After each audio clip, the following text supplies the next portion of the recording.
நீதிமொழிகள் அதிகாரம் 2.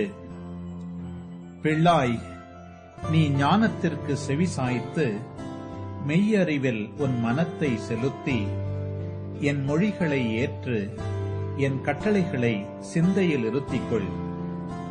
ஆம், நீ உணர்வுக்காக வேண்டுதல் செய்து மெய்யறிவுக்காக உரக்க மன்றாடு. செல்வத்தை நாடுவது போல் ஞானத்தை நாடி புதையலுக்காக தோண்டும் ஆர்வத்தோடு அதை தேடு. அப்பொழுது ஆண்டவரிடம் கொள்ளும் அச்சம் இன்னதென்பதை உணர்ந்து கொள்வாய். கடவுளை அறியும் அறிவை பெறுவாய்.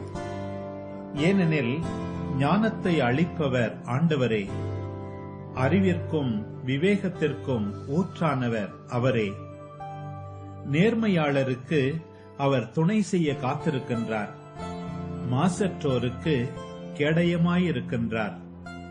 நேர்மையாளரின் பாதைகளை அவர் பாதுகாக்கின்றார், தம் அடியாரின் வழிகளை காவல் செய்கின்றார்.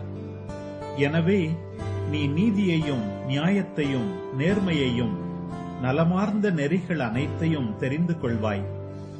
ஞானம் உன் உள்ளத்தில் குடிபுகும், அறிவு உன் இதயத்திற்கு இன்பம் தரும். அப்பொழுது நுண்ணறிவு உனக்கு காவலாயிருக்கும், மெய்யறிவு உன்னை காத்துக்கொள்ளும். நீ தீய வழியில் செல்லாமலும் வஞ்சகம் பேசும் மனிதரிடம் அகப்படாமலும் இருக்கும்படி அது உன்னை பாதுகாக்கும். நேர்மையான வழியை விட்டு விலகி இருளான பாதையில் நடப்போரின் கைக்கு உன்னை தப்புவிக்கும். அவர்கள் தீமை செய்து களிக்கின்றவர்கள், அவர்களுடைய வழிகள் கோணலானவை, அவர்களுடைய பாதைகள் நேர்மையற்றவை. ஞானம் உன்னை கற்பு நெறி தவறியவளிடமிருந்தும் தேனொழுக பேசும் விலைமகளிடமிருந்தும் விலகி இருக்கச் செய்யும்.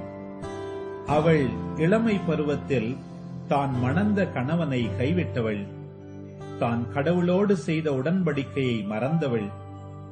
அவளது வீடு சாவுக்கு வழிகாட்டி கொண்டிருக்கின்றது, அவளின் வழிகள் இறந்தோரிடத்திற்கு செல்கின்றன. அவளிடம் செல்லும் எவனும் திரும்பி வருவதே இல்லை, வாழ்வெனும் பாதையை அவன் மீண்டும் அடைவதில்லை. எனவே நீ நல்லாரின் நெறியில் நடப்பாயாக, நேர்மையாளரின் வழியை பின்பற்றுவாயாக. நேர்மையாளரே உலகில் வாழ்வர், மாசற்றாரே அதில் நிலைத்திருப்பர். பொல்லாரோ உலகினின்று பூண்டோடு அழிவர், நயவஞ்சகர் அதனின்று வேரோடு களைந்தெறியப்படுவர்.